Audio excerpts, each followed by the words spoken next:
नमस्कार सभी साथियों को स्वागत करता हूं सभी का इस यूट्यूब चैनल पर जिसका नाम है स्टडी विद पीएन लोधा। साथियों, शिक्षण विधियों का पेपर नंबर 4 हल करेंगे। रीट प्री एग्ज़ाम के लिए, मेंस के लिए, सीटेट 2024 के लिए, साथ ही वह सभी शिक्षक भर्तियां जिसमें शिक्षण विधियों के प्रश्न पूछे जाते हैं, सभी के लिए ये पेपर उपयोगी रहेगा। तो चलिए शुरू करेंगे इस वीडियो को। बहुत ही महत्वपूर्ण प्रश्नों को आज हम लेकर आए हैं। तो देखते हैं, पहला प्रश्न संख्या 1 देखेंगे मित्रों। इनमें से कौन सी विधि के साथ प्रश्न पूछना बेहतर माना गया है? व्याख्यान विधि, आगमन विधि, निगमन विधि या सूत्र विधि? तो देखो, प्रश्न पूछना बेहतर माना गया है। अगर हम देखें तो जो पहला विकल्प है व्याख्यान विधि वाला, वो इनमें सबसे सर्वश्रेष्ठ विकल्प है। क्यों?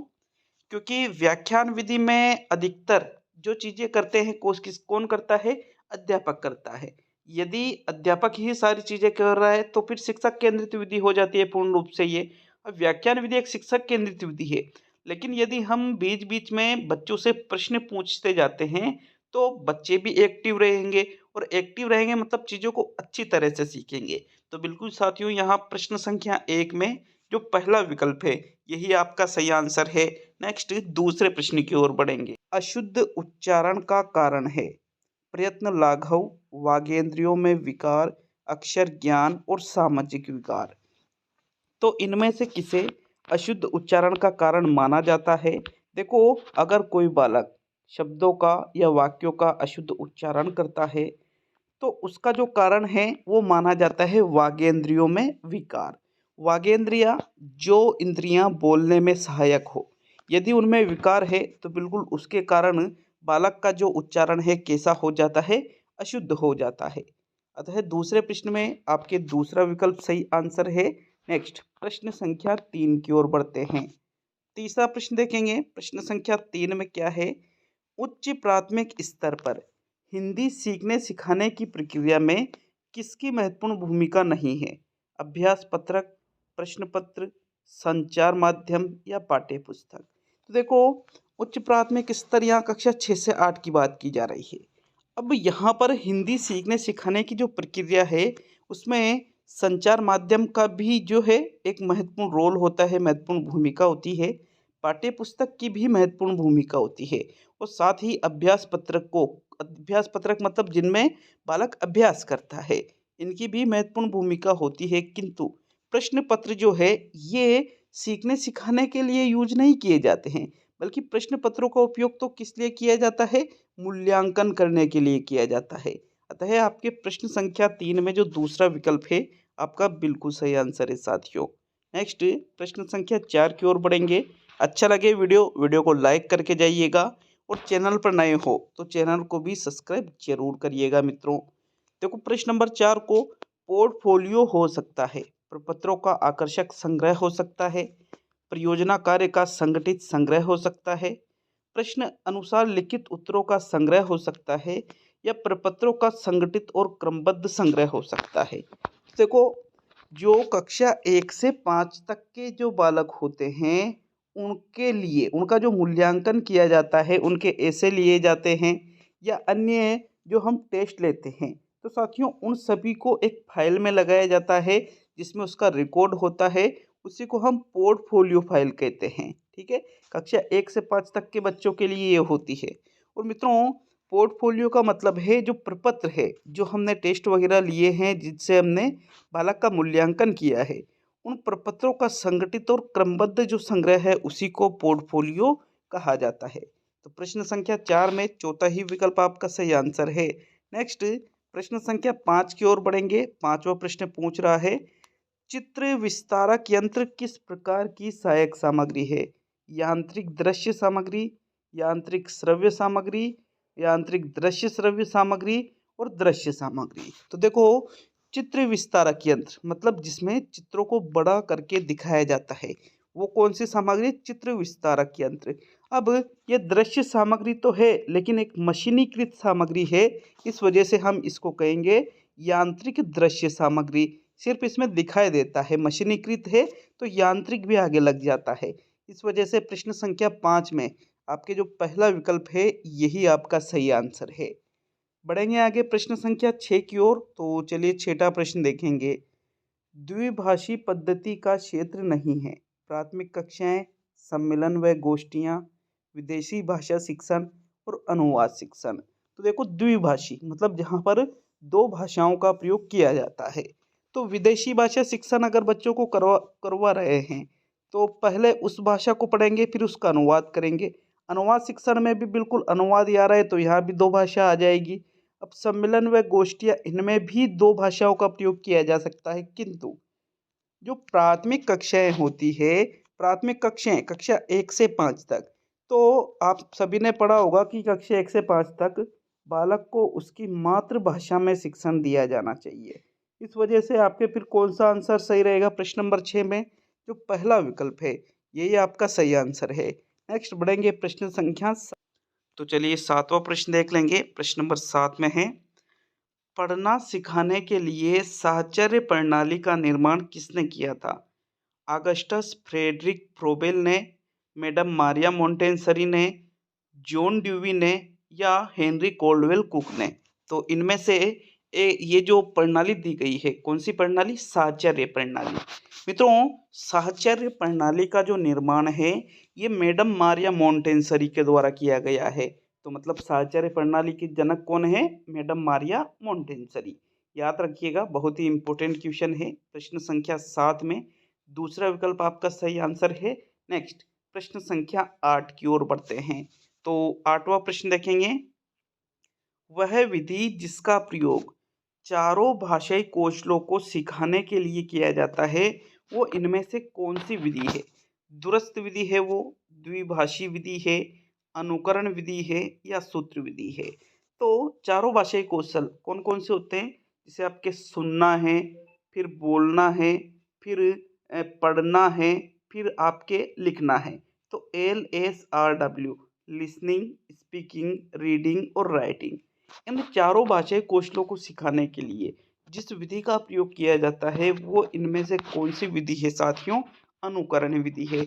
अनुकरण विधि के माध्यम से आप चारों भाषाई कौशल बच्चों को सिखा सकते हो। तीसरा विकल्प आपके प्रश्न संख्या 8 का सही आंसर होगा। नेक्स्ट प्रश्न संख्या 9 की ओर बढ़ते हैं। तो चलिए 9वां प्रश्न देख लेंगे। प्रश्न नंबर 9 में क्या पूछा जा रहा है? मौन वाचन का मूल्यांकन किस परीक्षा द्वारा किया जा सकता है? पूर्ति परीक्षा द्वारा, सत्य असत्य परीक्षा द्वारा, बहुविकल्पीय परीक्षा द्वारा या इनमें से सभी? तो मौन वाचन जिसमें मन ही मन में बच्चे पढ़ते हैं, ठीक है, बाहर आवाज़ नहीं आती है, तो मित्रों वो मौन वाचन होता है। अब इसका आपको मूल्यांकन करना है।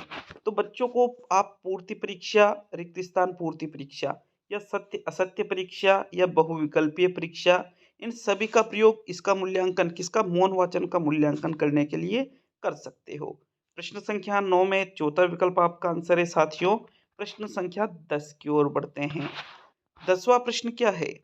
बच्चों की सशक्त लेखन क्षमता का परिचायक है सुंदर लिखावट, आलंकारिक भाषा का प्रयोग, सशक्त वाक्य या मौलिक विचार? तो देखो बहुत अच्छा प्रश्न है, बहुत बार एग्जाम में आ चुका है ये प्रश्न। तो सशक्त लेखन क्षमता का परिचायक पूछा गया है।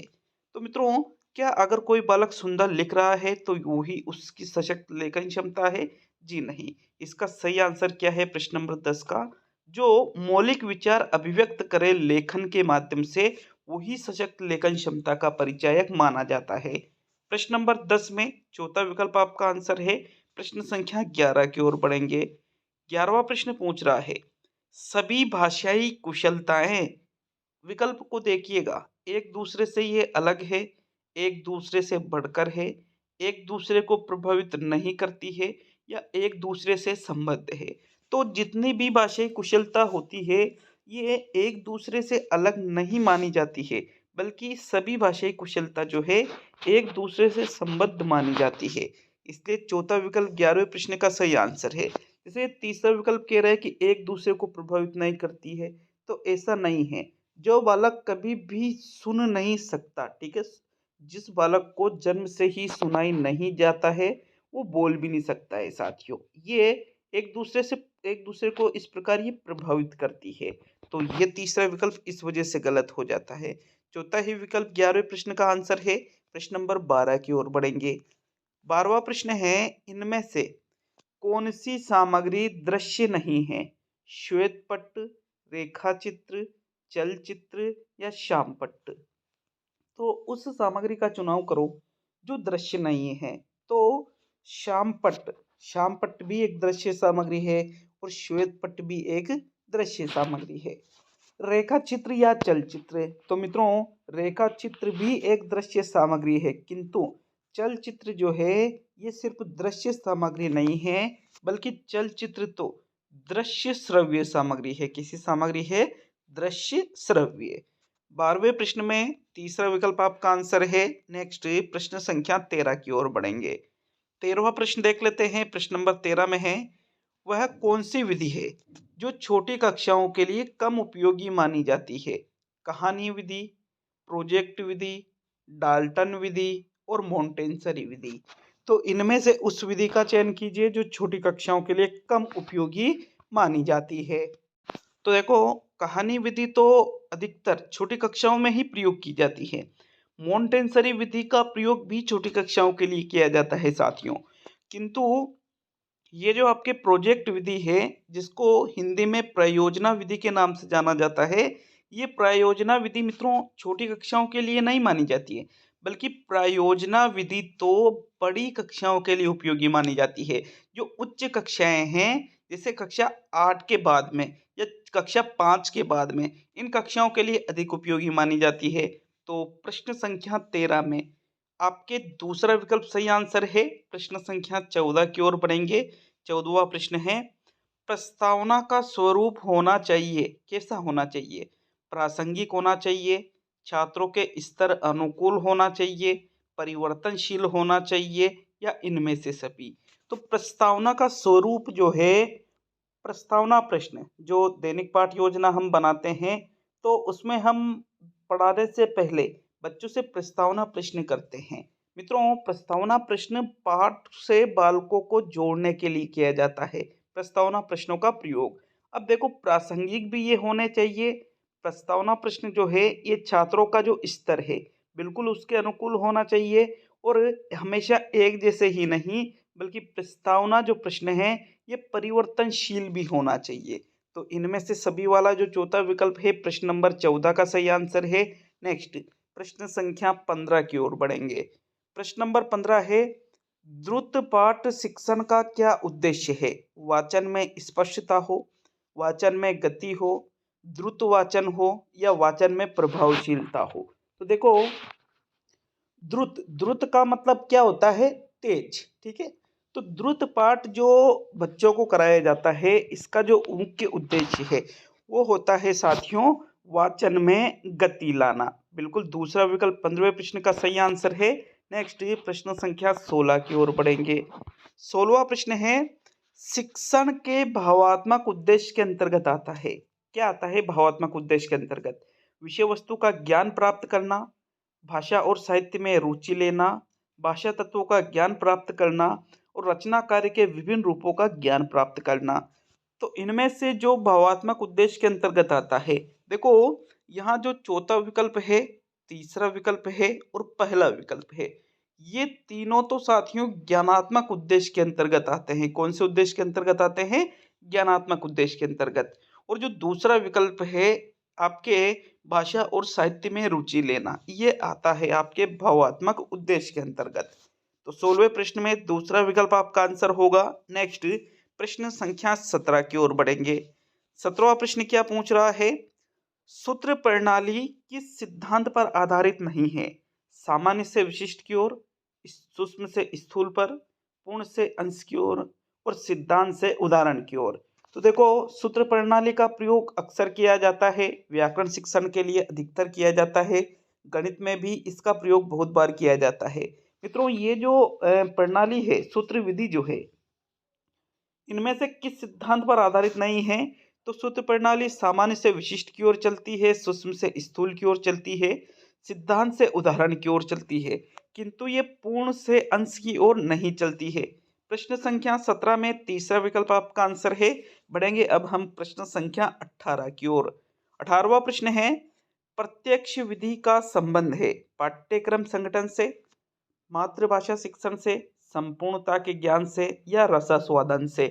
तो प्रत्यक्ष विधि जो है इसका जो संबंध किससे माना जाता है, अक्सर पढ़ा होगा आपने, प्रत्यक्ष विधि का संबंध मातृभाषा शिक्षण से माना जाता है। दूसरा विकल्प 18वें प्रश्न का सही आंसर है। नेक्स्ट 19वां प्रश्न देखेंगे मित्रों। 19वां प्रश्न है, सूक्ष्म शिक्षण द्वारा शिक्षकों की किन कौशलों से प्रशिक्षित किया जाता है। शिक्षकों को है, थोड़ा टाइपिंग मिस्टेक हो रहा है। शिक्षकों को किन कौशलों में प्रशिक्षित किया जाता है।